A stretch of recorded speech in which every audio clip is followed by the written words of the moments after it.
सबसे ज्यादा चरम सीमा का भोग संसार में काम सुख रखा गया है।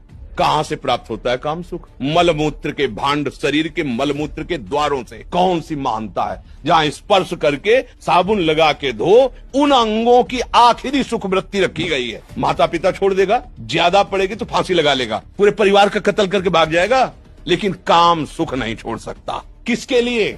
बोले हमारा फ्रेंड। किस बात के लिए? न उसके तत्व को जानते हो, न उसके तत्व को जानते हो, बिल्कुल केवल शरीर आसक्ति। और वो शरीर आसक्ति अगर उससे सुंदर भोग मिल गया तो उसको त्याग देगी। बर्फी पेड़ा शीशा में रखे अच्छे लगते हैं, खाओ और लील जाओ, 2 मिनट की बात तो इतना बदबूदार नीचे से निकलेगा, कोई देखना नहीं चाहेगा। क्या है यहाँ सुख? भ्रम। अगर इसे भोग लूं तो मैं सुखी हो जाऊं। करोड़ों बार भोग के देख लिया है कुछ, क्या हाथ लगा? फिर वही वासना, फिर वही तृष्णा।